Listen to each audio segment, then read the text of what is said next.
Hi friends, welcome to taste bud Sophie's kitchen. இன்றைக்கி நம்ம பார்க்க போகிறது ஒரு மாங்காயில் வந்து பண்ணுற ஒரு ரெசிபி தான். நம்ம சம்மர்னாலே நம்ம மாங்காய் சீசன் தான். ஸோ அதனால் அதில் வந்து நம்ம எப்படி ஒரு சூப்பரான அந்த ஒரு சட்னியை வந்து எப்படி செய்யறதுன்னு பார்க்கலாம். இது ஈஸியாக வந்து நம்ம எல்லா இதுக்குமே தொட்டுட்டு சப்பாத்தி, ரைஸு, தோசை எல்லாத்துக்கும் தொட்டுட்டு சாப்பிட்ற மாதிரி ரொம்ப நல்லாயிருக்கும். நீங்கள் ஸ்ப்ரெட்டு மாதிரி கூட யூஸ் பண்ணிக்கலாம். ஸோ இந்த மேங்கோ சட்னிக்கு வந்து நம்ம 2 வந்து மாங்காய் எடுத்துக்கலாம். நம்ம எந்த டைப் ஆஃப் மாங்காவானோ எடுத்துக்கலாம் அதுக்கு. ஸோ இப்போ வந்து இந்த மாங்காய்க்கு வந்து நம்ம தோல் சீவி ஃபஸ்ட்டு எடுத்துக்கலாம். இப்போ நல்ல சீசனில் இருக்கும்போது இந்த மாதிரி மாங்காய் எடுத்து நம்ம நல்லா க்ளீன் பண்ணி யூஸ் பண்ணோன்னா ரொம்ப நல்லாயிருக்கும். இது வந்து நீங்கள் ஃப்ரிட்ஜில் கூட ஸ்டோர் பண்ண தேவையில்லை. ஈஸியாக 2 வீக்ஸ் வரைக்கும் வெளியிலேயே நீங்கள் ஸ்டோர் பண்ணலாம். அதுக்கு மேலே வேணும்னா நீங்கள் ஃப்ரிட்ஜில் கூட வச்சு ஸ்டோர் பண்ணலாம். இப்போ இந்த தோல் சீவின அப்புறமா இந்த மாங்காய் பார்த்திங்கன்னா நம்ம துருவி எடுத்துக்கலாம். அப்படி இல்லைன்னா குட்டி குட்டியாக இந்த மாதிரி சீவல் மாதிரி சீவி கூட எடுத்துக்கலாம். இப்போ நாங்கள் வந்து பார்த்திங்கன்னா மோஸ்ட்லி இந்த மாதிரி சீவல் மாதிரி எடுத்துப்போம். ஏன்னா சாப்பிடும்போது வாயில் வந்து இந்த சின்ன சின்ன பீசஸ் ஆஃப் மேங்கோ வந்து கடிக்கும்போது ரொம்ப நல்லா டேஸ்டியாக இருக்கும். நீங்கள் வந்து இன்னும் கொஞ்சம் ஜாம் மாதிரி வேணும், கொஞ்சம் நம்ம தடவைக்கிற மாதிரி வேணும்னா இந்த மாங்காய் வந்து நல்லா துருவி எடுத்துக்கலாம். இப்போ இந்த மாங்காயெல்லாம் ரெடி ஆயிடுச்சு. நம்ம ஒரு பாத்திரத்தில் மாற்றிக்கலாம். இப்போ இந்த மாங்காய் பச்சடிக்கு வேறு என்னென்ன பொருட்கள் வேணும்னு நம்ம இப்போ பார்க்கலாம். ஸோ இந்த மாங்காய் பச்சடிக்கு பார்த்திங்கன்னா நம்ம முக்கியமாக இதுக்கு வந்து இந்த புளிப்புக்கு ஏற்ற இனிப்பு நம்ம சேர்த்துக்க போகிறோம். ஸோ நான் வந்து 2 மாங்காய்க்கு பார்த்திங்கன்னா கிட்டத்தட்ட வந்து 1/2 கிலோ இருக்கும் மாங்காய். அதுக்கு வந்து பார்த்திங்கன்னா 1 கப் அளவுக்கு வந்து நான் வெல்லம் எடுத்திருக்கேன்.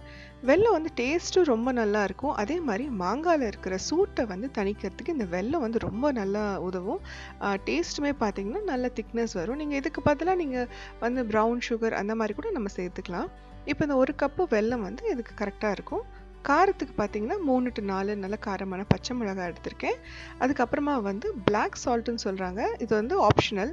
ஸோ அதோட சேர்த்து 1 டீஸ்பூன் ஆஃப் நம்ம கடுகு, அப்புறம் ஜீரகம், அப்புறம் கொஞ்சமாக வந்து நம்ம இதுக்கு கொஞ்சம் காரம் அந்த கொஞ்சம் டேங்கினஸோட பேலன்ஸ் பண்ணுறதுக்கு கொஞ்சமாக வந்து பெப்பர் பவுடர் நம்ம எடுத்துக்கிறோம். ஒரு சின்ன துண்டு இஞ்சி வந்து பார்த்திங்கன்னா ஒரு இன்ச் அளவு இஞ்சி எடுத்திருக்கேன். அப்புறமா வந்து 1 டீஸ்பூன் அளவு பார்த்திங்கன்னா சோம்பு எடுத்திருக்கேன். அப்புறமா வந்து கருவேப்பிலை. ஸோ இதெல்லாமே வந்து நம்ம இப்போதைக்கு தேவையான பொருட்கள் எல்லாம் நம்ம பார்த்தாச்சு. இப்போ எப்படி இந்த பச்சடி செய்கிறதுன்னு பார்க்கலாம். இந்த பச்சடி செய்யறதுக்கு நம்ம நல்ல ஒரு கனமான பாத்திரத்தை எடுத்துக்கலாம். இப்போ தேவையான அளவு எண்ணெய் சேர்த்துக்கலாம். இதுக்கு வந்து நான் நார்மல் சன்ஃப்ளவர் ஆயில் தான் சேர்த்துருக்கேன். இதுக்கு நல்லெண்ணெய் கூட சேர்த்துக்கலாம், ரொம்ப நல்லாயிருக்கும். எண்ணெய் சூடாகிற வரைக்கும் நம்ம வந்து பச்சை மிளகாய் வந்து கீறி சேர்த்துக்கலாம்.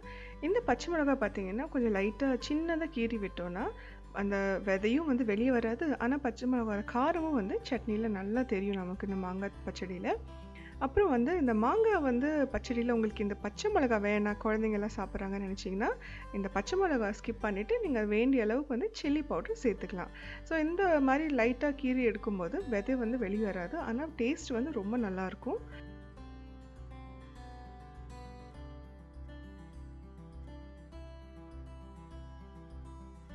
இப்போது எண்ணெய் நல்லா காஞ்சிடுச்சு. காஞ்ச எண்ணெயில் பார்த்திங்கன்னா ஃபஸ்ட்டு வந்து நம்ம வந்து கடுகு சேர்த்துக்கலாம். கடுகு பொரிஞ்சதும் அதில் வந்து ஜீரகம், கடுகு பொரிஞ்சதுமே நம்ம ஃப்ளேம் கொஞ்சம் சின்னதாக வச்சுக்கிட்டா நல்லாயிருக்கும். அப்போ தான் வந்து ஸ்பைசஸ் எல்லாம் கருகாமல் இருக்கும். இப்போ வந்து நம்ம அதுக்கு அடுத்து வந்து சோம்பு சேர்த்துக்கலாம். சோம்பு வந்து நம்ம லோ ஃப்ளேமில் வச்சு நம்ம கொஞ்சம் லைட்டாக வறுபடும் போது நல்ல வாசனையாக இருக்கும். அதே மாதிரி அந்த வாசனையோடு சேர்த்து அந்த கருகாமலும் இருக்கும் நமக்கு. இப்போது கருவேப்பிலையும் கிள்ளி போட்டுக்கலாம். அடுத்து நம்ம எடுத்து வச்சுருக்க இஞ்சி துருவி சேர்த்துக்கலாம். இஞ்சி துருவாமல் நம்ம கட் பண்ணி கூட சேர்த்துக்கலாம். இப்போ இஞ்சி வந்து நான் வந்து ஒரு சின்ன பீஸ் அளவு வந்து இஞ்சி நம்ம துருவி சேர்த்துக்க போகிறோம். இதெல்லாம் பார்த்திங்கன்னா நல்ல சின்ன ஃப்ளேமில் வந்து வச்சு கம்மியான தீயில் நல்லா ஃப்ரை பண்ணி எடுத்துக்கலாம். அப்போ தான் நல்ல வாசனையாக நல்லா வந்து வறுபட்டிருக்கும். இப்போது நம்ம கிள்ளி வச்சுருக்கிற பச்சை மிளகாய் சேர்த்து அதோட நம்ம கட் பண்ணி வச்சுருக்கிற இந்த புளிப்பான மாங்காவும் சேர்த்துக்கலாம். இப்போது இதெல்லாம் சேர்த்து நம்ம நல்லா மிக்ஸ் பண்ணி எடுத்துக்கலாம். இந்த டைமில் வந்து நம்ம உப்பு கொஞ்சம் சேர்த்துக்கலாம். மாங்காய் வந்து அப்போ கொஞ்சம் சீக்கிரமாக வந்து நமக்கு குக்காகி வந்துடும்.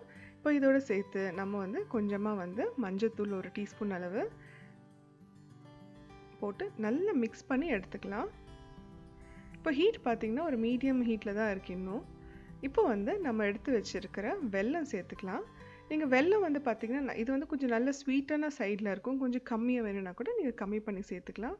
நான் வந்து இந்த புளிப்பான மாங்காய்க்கு பார்த்திங்கன்னா 1 கப் அளவு வெல்லம் வந்து ரொம்ப டேஸ்டியாக இருக்கும். உங்களுக்கு வந்து டேஸ்ட்டுக்கு எப்படி பிடிச்சிருக்கோ ஸோ அந்த மாதிரி நீங்கள் கொஞ்சம் வெல்லம் கம்மியாகவோ அதிகமாகவோ சேர்த்து நம்ம மிக்ஸ் பண்ணி எடுத்துக்கலாம். இப்போது நல்ல வெல்லம் வந்து தண்ணியே ஊற்றாமல் அந்த சூட்லேயே வந்து நம்ம கரையிற அளவுக்கு வந்து மிக்ஸ் பண்ணணும்.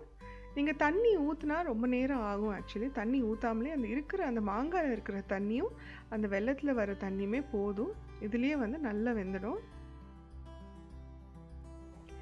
வெல்லம் கரைஞ்ச உடனே ஒரு நல்ல வாசனை ஒன்று வரும். ஸோ ரொம்ப நல்லா அந்த பச்சடியோட வாசனை பார்த்திங்கன்னா அவ்வளோ நல்லா இருக்குது.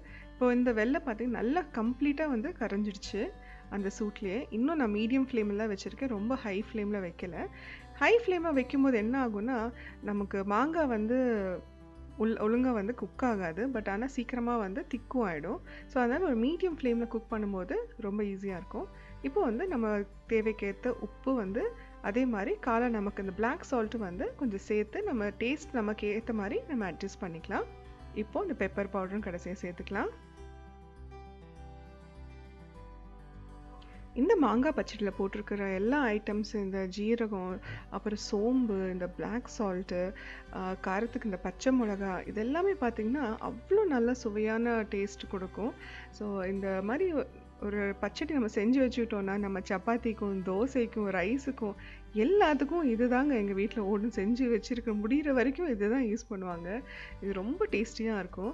இப்போ இதில் பார்த்திங்கன்னா கொஞ்சம் தண்ணியாக இருக்குது இல்லையா? ஸோ இந்த தண்ணியே போதும், நம்ம தண்ணியே ஆட் பண்ண தேவையில்லை. ஸோ இதுலேயே வந்து நம்ம நல்லா வந்து குக் ஆகிடும். இப்போ பச்சை மிளகாய் பார்த்திங்கன்னா நல்லா குக் ஆகிடுச்சு. இதில் நல்ல அது ஃப்ளேவரில் நல்லா இறங்கிடுச்சு. இந்த ஸ்டேஜில் உங்களுக்கு அந்த பச்சை மிளகாய் எடுத்துணும்னு நினச்சிங்கன்னா நீங்கள் எடுத்து தனியாக கூட வச்சுக்கலாம்.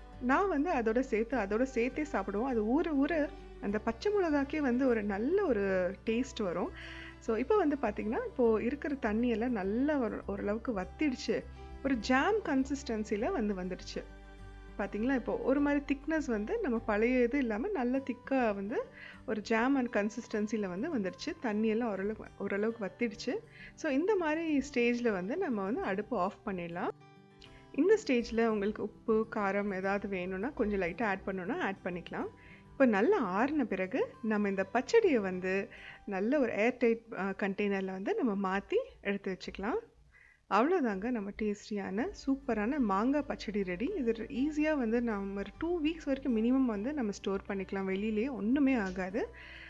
தேங்க்யூ ஸோ மச் ஃபார் வாட்சிங். இன்னொரு வாட்டி இன்னொரு வீடியோவில் சந்திக்கலாம். பாய்.